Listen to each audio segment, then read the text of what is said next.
What's up, everybody? Welcome to the Woodward Bet Show here at the Woodward Sports Network. I'm Scott Gyiraszin, and we got Eazy with us today from Speakeasy Sports. What's going on, Eazy? What up, though? Thanks for having me, Scott. I've been waiting for this, man. I've been kind of hot in NBA. I'm not gonna lie. But from your guys' recipe. Perfect. Sounds good. Yeah, damn cord. You're good, man. Yeah, so glad to have you on today, filling in for Beastie. It's always fun. As we know, we're talking sports here today. But hey, I got to get into the big news with you here today, Eazy. What in the hell was going on at the Palace last night with our boy Beef Stew and old Mr. LeBum, or I'll call him Mr. LeBitch, whatever you want to call him. But he's definitely on the Detroit shit list today. He definitely is, man. It was getting sketchy last night. I don't know if we're gonna have a Malice part 2 or not, because it's LeBron. LeBron has a lot of haters. I don't know, this generation nowadays are all about clout chasing. So I wouldn't have been surprised if we saw a drink fly in the direction. I don't know if it would have landed though. I feel like the odds. I mean, you're gambling, man. What do you think the odds of actually landing the drink on LeBron? Because I feel like the first guy with our test is kind of lucky. Yeah, that'd be a pretty long shot to throw a drink, and I wouldn't waste my drink on that bum anyway, especially if it's a beer. I mean, them things are too damn expensive to be throwing at LeBron. But I'll tell you what, though, Eazy, I think the Lions found them a new running back. I think we should just put up a cardboard cutout of LeBron in one of the end zones and tell him, here's the ball. If you can get to him, we'll let you have him. I think that boy can get us a few yards on any. I mean, who's stopping that dude? I mean, look at this guy. He is an animal. I wouldn't want that guy coming after me like that. And, Eazy, I've been around a long time, and I've seen some people pretty upset in my day. And on a scale of 1 to 10, I think Big Stu was on about a 9.5. What do you think there? Oh, I have to agree, because you got to think too. Every person, an official he's pushing down to, cause that ruckus is $5K out of your checkbook there, because he's getting hella fines for that. But I agree with you as filling him in as maybe a fullback or something like that for Lions. Did a little Bobby Boucher, put LeBron's face in the back of the end zone. I like that idea. The way Bobby Boucher envisioned all his enemies, he went crazy. Yeah, I still can't get over that. I'll say, man, I mean, I'm almost 50. I'll be 50 here next year. So I grew up in the Jordan days. So, here, the millennials, I like to argue with them, who was better, blah, blah, blah. I like to debate that with them. But, I mean, there is no debate. Jordan was the best player ever. I mean, that guy got me to watch basketball. And LeBron has got me to stop watching basketball. I just can't stand the way he handles himself. He pouts and whines too much. And, I mean, it's sad. What do we got? The 28th we got to wait to. They're supposed to play again. There's no way in hell the commissioner is going to be letting Stu play in that game. They're going to suspend him. And if so, LeBron must mysteriously need a rest day or something like that. I can't see him being man enough to step on the court with him. But I will say, Eazy, I've never – not in a long time, look forward to any kind of Piston game, looked ahead in the schedule, but I did catch myself looking yesterday saying, please play them again. And sure enough, here we are 2 weeks later. We get a rematch out in LA. But yeah, I don't know. Our boy here, Terry Foster, gave him some advice. I don't know if you saw it. He said, don't do anything. You'll be playing basketball up in Canada, Siberia, somewhere like that. The commissioner is going to boot you out for chasing the face of the NBA, but I don't know, man. You punch me in the face and give me 8 stitches. What do you think, Eazy? I think I'd still go after him. Yeah, it's weird. So I was talking a little bit about this earlier with it's a weird transaction, because at the very initial point they did come face to face and nothing came of it. But then at some point, Isaiah Stewart started going crazy. And I don't know, and all due respect to Isaiah Stewart, I'm team Beef Stew all the way. I'm on his side if we went to war with it. But was it an act? Because he had his chance. You know what I'm saying? And he didn't take it. Or my other conspiracy or theory is he didn't really get angry until he seen his blood. Because I know some people that's how they work. You used to dodgeball. No one makes me bleed my own blood. You know what I'm saying? So I don't know, but he was definitely pissed off though. That's confirmed, because you don't just keep doing that shit unless you're a true showman. I mean, like I said, it's money out of your pocket. Yeah, definitely true.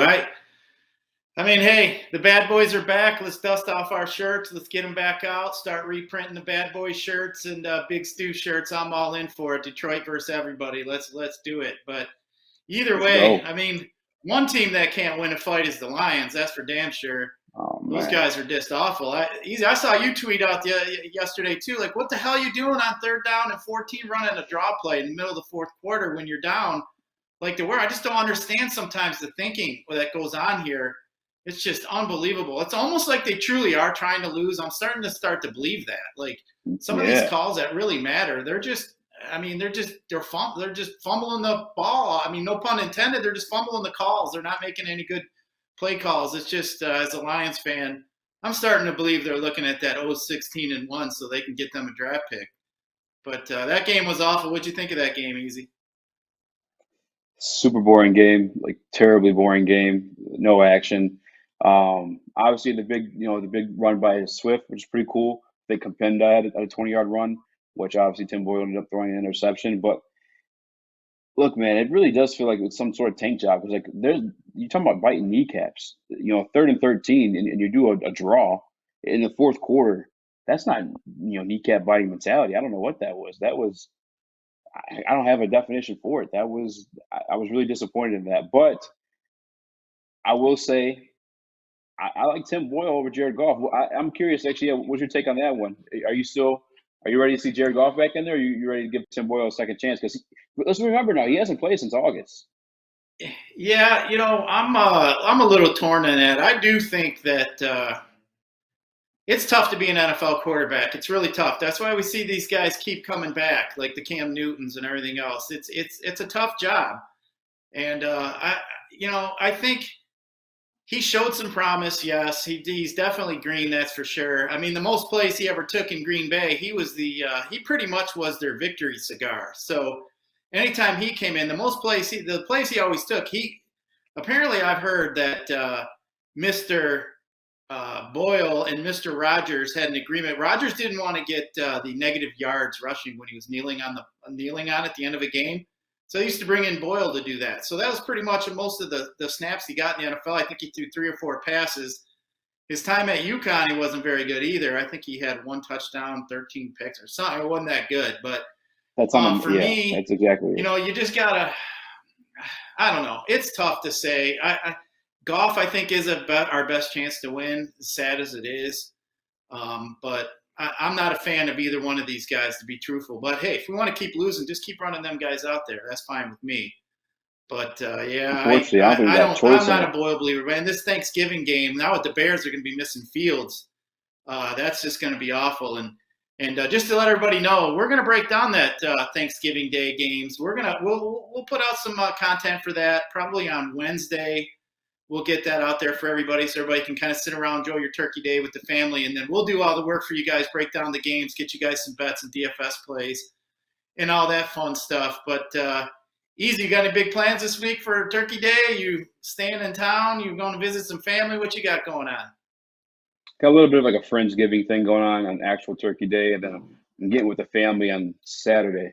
I actually got a whole bunch of shit going on. But Friendsgiving's where it's at. That's where you get to turn up and be yourself a little bit. Around your family, you got to keep a little bit conservative and, pass the gravy and be nice and eat Spam, even though it's the most ridiculous dish I've ever seen. Who sees that and wants to eat it blows my mind. But nothing much, nothing crazy. Just watch the Lions lose.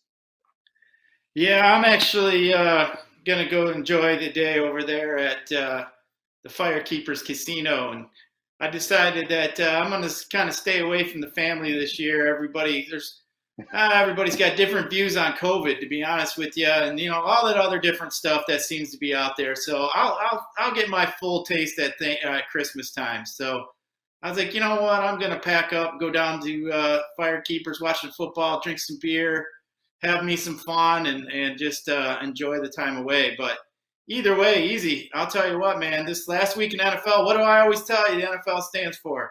No fucking logic. It's insane. Every week. Every once in a while, there's like a week where it's like funky. This year, it's been back to back to back, like a Drake song. It's insane. It has been insane. The NFL is just so hard to predict at times. And I'll tell you what, I'll pull up here, if we can pull up my lineup like we always like to do on Monday. Man, Eazy, I always say, man, if you're not in first, you're in last. So as you see the guy who came in first, He had 221 points. The dude played Joe Flacco. Congratulations. That took balls. Also here, Jonathan Taylor was the man, obviously, 5 touchdowns, 51 points. Jonathan Taylor almost beat my team himself, which is not good, obviously, but he went with Ayuk.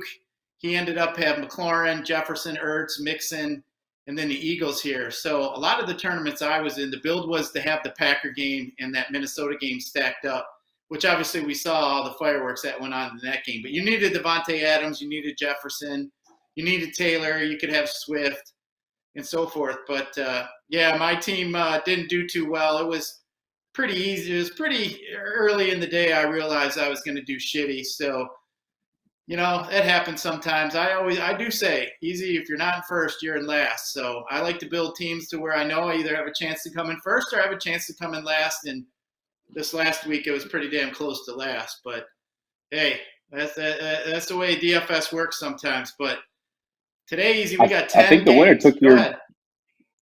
No, I was just saying, I think the winner took your same strategy because starting Joe Flacco, that's pretty ballsy. Oh, yeah. He was so cheap, though. He's like, you know, you look at that. When they price out the quarterbacks, especially the starting quarterbacks, you know, they're all around the 6K, 7K range. So he went with Flacco so he could load up. And then he hit all those guys that worked out for him. So, you know, if you can find that value at a position, that's what NBA is really all about, as you know, we'll get into here in a minute. But NBA, it's about finding that guy who's out, finding that value, that cheap value, so you can load up on the big names, the stars and scrubs type builds. But you know, a lot of times I've built teams, and for somebody who doesn't play DFS, and you're looking at a team like, why the hell would somebody play that? You know, like when you're looking at a team, and it's just because of the salary, the way the salary's distributed and how it works. And that's a big thing in DFS. If you can find a late injury or a guy's, you know, priced as a backup, all of a sudden he's going to get starter minutes. Man, that's a huge advantage to get. But yeah, I mean, it's the NFL has been tough this year so far, but we do like the NBA. We're going to break down a little bit of NBA here. We got 10 games, like we said. I'll give out some DFS plays in a couple bets here, but Eazy, before we get into that here in the NBA, as you can see, we put up some spreads here, but I just want to mention some injuries and note that happened this weekend here for us to keep our eyes on. Tomorrow's a big waiver day for a lot of us, and there's some pretty big names here. The Jets running back, Michael Carter, he hurt his ankle, twisted it, to which I believe could be a high ankle sprain. So generally, if that's the case, we're looking at 2 to 3 to 4 weeks of Michael Carter not being out. So I know the Jets' offense isn't that prolific and that dynamic, but I mean, a guy getting starters, any kind of starter reps is definitely somebody you may want. Adam Troutman was a pretty cheap tight end this week in DFS. He scored a touchdown, actually, and then he ended up getting hurt his leg. He ended up leaving the game. Injuries unknown at this point. Sounds like he did not suffer a fracture, but he may be missing a few weeks. Ex-Lion Jamal Agnew also was hurt. Serious hip injury from what I believe. Looks like he's going to miss the rest of the season, so no more Jamal Agnew. I know he's the guy that we actually recommended picking up here in the last few weeks, so looks like he's going to be done for the season as well. And then here, Thanksgiving Day here, Eazy. Looks like Justin Fields is going to be out. Looks like his ribs may keep him out for a couple weeks. Looks like he could have some damage, some cartilage damage there. So it looks like we get your boy Tim Boyle, and we get the backup over there with the Bears, which looks like Andy Dalton. So we get the Red Rocket coming into Ford Field. And then the big one, too, was Ezekiel Elliott. Looks like he may have hurt himself to where he may not be back, too. So that may free up Tony Pollard. So Tony Pollard's on your guys' waiver wire. Definitely somebody you guys might want to go after and keep him in mind. Oh, yeah. But Eazy, let's get into the NBA here real quick. We'll have our boy put up that doc again. But just kind of looking at it here, looks like we got the 9 games as we mentioned. We do not have the Pistons here, but just kind of looking at some NBA, just kind of looking around at, you know, some cheap guys here that you could throw into your teams. You know, we can maybe look at let me just pull up here. This one, my computer isn't working. Pull that guy up for me. So let's see here. So just a couple guys here just want to throw together here in this optimizer for you guys. Just pull it up. Off the top of my head, how do you feel about those guys in Chicago, those guards going against Indiana? Yeah, I mean, like I said, I'm going to be looking for some injuries tonight, trying to figure out, where the value is. It's something that we always are looking for. Here in the, NBA, obviously, late news, always got to keep your ear to the ground here, but just kind of pulling up some guys here. I would say a guy like Derek White is a guy. Patty Mills tonight against Cleveland is a guy you might be able to pull up. Bobby Portis has been playing really good. But I think as a spend up tonight, you're going to probably have to look at a guy like Giannis. Maybe a D'Angelo Russell's another guy. You might want to look at Valanciunas at center for Minnesota, but against Minnesota. But so just kind of looking here, just kind of see if there's any other spend ups I may like. Nothing's really popping out at me, but so it looks like Giannis is the guy that I'm going to be focusing on tonight. But is there anybody here, Eazy, or anybody here you want to ask about, or is there anything here you're looking at that you might want to bring up for NBA? I know that Cole Anthony's out in Orlando, and they had a tough overtime battle a couple of nights ago. So I like that Giannis pick you got too. They're also missing, Jonathan Isaac was a big body they put on Giannis. So that's easy chalk money, like you said, though. But I'm trying to look at some sleepers. Maybe I'm trying to think of some bad defenses here. I'm looking maybe in that San Antonio Phoenix game. I mean, I don't know how much. I don't do a lot of DFS in NBA, but I don't know how much Murray is typically for San Antonio. But they're a high scoring offense. Phoenix really isn't known for their defense. And then I think Utah's got everyone healthy in their lineup as well. So I think maybe some of their cheaper end guys. Who's my man who always fills in and kills it for him? I'm trying to think. Is it Jordan Clarkson, or is he on the Nuggets now? Yeah, guy you mentioned Orlando. You got Michael Carter Williams going to be pretty cheap tonight. Markelle Fultz should be fairly cheap as well. I don't know. Is John Wall coming back? No, I think he's done. He's gone for the season. Yeah, I thought so too. I saw him popping up on a couple optimizers here, but DeMar DeRozan's another guy. Zion's another guy we might be able to look at. But as far as some bets go here, is there anybody you're looking at, Eazy? I know you like to dabble a little bit and get in there a little bit with some NBA and different. I know we're trying to teach you a little bit about the ins and outs of sports betting as somebody who hasn't really dabbled as much as Chris or I. Is there anything here tonight you're looking at that you may like? Yeah, I really like that Milwaukee and Orlando. I don't really like it, but I like it the under in the Orlando and Milwaukee just because I learned from you and Chris watching some of your guys' trends, like those blowout games. They tend to put in the second string guys who obviously aren't shooting as consistently as the and that sport goes to shit. And Utah's a really defensive team too, so I like taking the unders in teams with Milwaukee and Utah. There's just great defensive units, especially if it's going to be a blowout. Like I said, guys are coasting at that point. The game's over, and they're putting in the scrub. So I think the under in the Milwaukee and Orlando, I think that's going to be a blowout. And Utah, Memphis, I think Utah's favored by 9.5 on wagerline.com.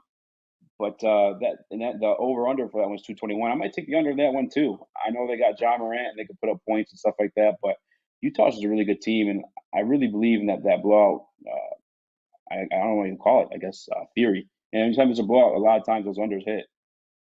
Yeah, absolutely. You get them starters to sit out when you get those blowouts. That's something too. That's like a landmine in DFS. You want to try to stay away from them games that have that potential blowout, which is going to be on my mind tonight with Milwaukee given here. They're giving 13 to Orlando, so definitely something you want to keep in mind when you're building your DFS teams. You want to get them guys to get the minutes. When there's blowouts, they tend to sit. But just kind of running down here a couple NBA games, and obviously of all of us here at Woodward Bets, we all have our little specialty. Chris is NBA, NFL. I'm usually baseball and NFL. Obviously, baseball being out, we got Beastie, who's NFL and hockey. But, I do get in there and dabble a little bit in some basketball. But tonight, I think I'm going to be looking at the Bulls. I like the Bulls here minus the 1.5 at home against Indiana. I think that's a pretty good spot for them here tonight as well. And then I'm going to take a road team, and I'm going to take the Timberwolves given 3 to New Orleans and Zion down there in New Orleans. So that's a couple there that I like for you guys. All right, Easy. That'll be about it for the NBA here that we got. Just like I said, we got 9 games. Just make sure you guys are paying attention to that injury reports as we get closer to lock. And follow our Woodward bets. Always follow that Underdog Fantasy NBA as well. Pretty good about getting out information for you guys for the late night scratches. But Easy, we got an NFL game tonight, Monday Night Football. We got the GOAT playing his team he hates to see on the other side of the field, the New York Giants, who've always been a thorn in his side. Ruined his perfect season and all that other fun stuff. So just kind of interested here to hear what you think here about this game here with the GOAT and the New York Giants. What do you think about this game here coming up tonight? So I'm for sure staying away from the spread. No one said it more perfectly than you, with the NFL standing for no fucking logic. I want to embed that into people's minds. I'm staying away from the spread because this season, like I said, it's not just like 1 week where it's wacky. It's week after week after week. I'm staying away from the spread. But if you wanted to go along with, hey, maybe the Buccaneers do blow them out, I would look at a lot of the prop bets, a lot of the same game parlay stuff. I'm looking at my man Evan Ingram, who I wanted to start at the tight end position this week in my fantasy league personally, but he's at 34.5 receiving yards. I'll probably take the over on that. If things go the way they're supposed to, the Giants are passing, trying to get back in this game. They're banning the run early, and along with that, Tampa Bay Buccaneers are one of the best rush defenses. So you maybe want to wager that over under on Saquon Barkley's rushing yards. He's been struggling with injuries all year. The Buccaneers are a good rushing defense. Maybe take the under on it. I think that's at 42.5. I'm just playing more the props, man. I'm staying away from that spread completely. I'll probably take a lot of these receiving props for the Giants. I think Gronk. What's the official ruling on him? Is he still questionable, or is he playing tonight? It sounds like he's going to play. I know they were saying his ribs were feeling a little bit better. He was trending toward playing, but they haven't said yet. Okay, so maybe take a touchdown prop on him. I mean, obviously it's one of Brady's favorite guys to go to in the red zone. But as far as the spread and the money line, I'm staying away from that one. But I will mess around with a lot of the same game parlay stuff. All the alternate rushing yards and whatnot. Yeah, just kind of looking at some of these anytime touchdown scores, something that, we like to look at. Barkley's plus 160. I mean, that guy could fall in the end zone. He's going to be the guy they're going to try to get the ball to.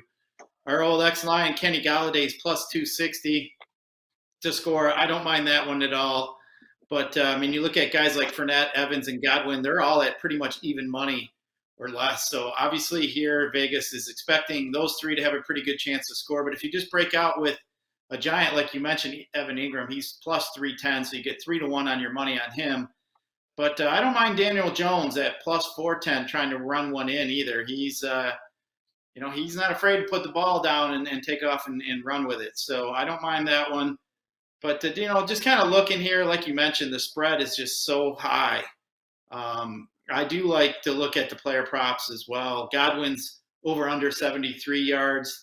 I tend to lean the over toward that. And then you did mention Ingram. He's over 34 yards for his prop. So I don't mind that either at all.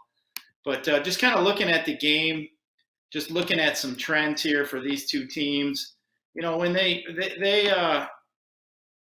haven't played, I think it was, let's see here. They haven't played each other in a few years. But obviously – Brady, actually they did. They played the last couple years, actually. So they played last year, November, 25-23. Tampa Bay won in New York. The year before it was 32-31. Obviously, Tom Brady was not there. But 35-38 beforehand, 23-25. So it looks like some points are being scored here. So I'm going to lean the over in this game here. I do think there's a pretty good chance, Tampa Bay is going to come out throwing. Tom Brady always does perform pretty well on Monday nights. So I do like that one there, but in this game here, I'm gonna side with you, Easy. I'm gonna look at some of these props. I like some of them touchdown props, and definitely like some of those receiving props as you talked about. But Easy, before we get out of here, let's give them each 2 picks that we like tonight. We'll give them 2 best bets.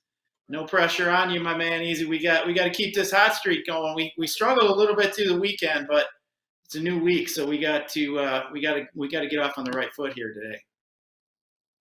Yeah, man. If I'm going with 2 picks tonight, One I didn't mention during our NBA segment, but I want to go with, you reminded me of it actually. It was the Indiana Pacers versus Chicago Bulls. Chicago Bulls, one of the better defensive units in the NBA. There's blowout potential there. We just saw the Indiana Pacers lose to our Detroit Pistons, where they couldn't they couldn't score a bucket if their freaking life depended on it. It was ugly. That's part of the reason Pistons won that game.